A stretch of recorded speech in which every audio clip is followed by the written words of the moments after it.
जो कर्म शास्त्र विधि से नियत किया हुआ कर्तव्य अभिमान से रहित हो तथा फल इच्छा रहित मनुष्य के द्वारा बिना राग द्वेष के किया हुआ हो, वे सात्विक कहा जाता है।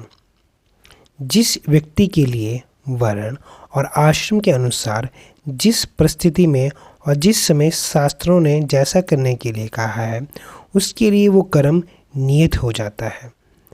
यहाँ नियत पद से एक तो कर्मों का स्वरूप बताया है और दूसरे शास्त्र निषिद्ध कर्म का निषेध किया है। संग्रहितम पद का तात्पर्य है कि वह नियत कर्म कर्तव्याभिमान से रहित होकर किया जाए।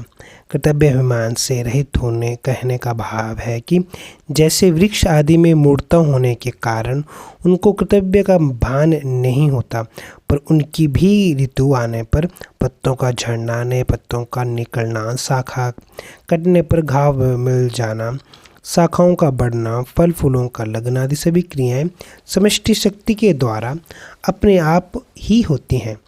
ऐसे ही इन सभी शरीरों का बढ़ना, घटना, खाना पीना, चलना फिरना आदि सभी क्रियाएं भी समष्टि शक्ति के द्वारा अपने आप हो रही हैं।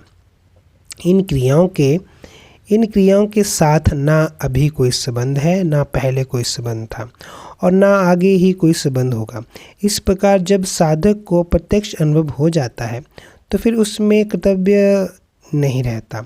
कर्तव्य ना रहने पर उसके द्वारा जो कर्म होता है वो संग रहित अर्थात कर्तव्याभिमान रहित ही होता है।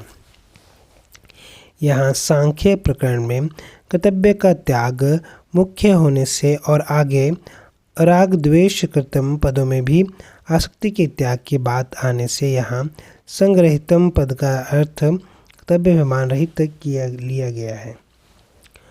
राग द्वेषित कृतम पदों का तात्पर्य है कि राग द्वेष से रहित ही हो करके कर्म किया जाए, अर्थात कर्म का ग्रहण रागपूर्वक ना हो और कर्म का त्याग द्वेषपूर्वक ना हो तथा कर्म करने के लिए साधन शरीर इंद्रिय अंतःकरण आदि हैं, उनमें भी राग द्वेष ना हो। राग द्वेष तय पद से वर्तमान में राग का अभाव बताया है और अफल प्रोप्तेशन पद से भविष्य में राग का भाव बताया है।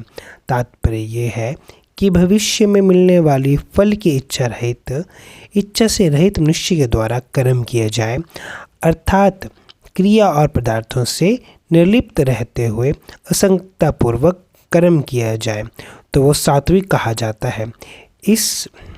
हरे कृष्णा।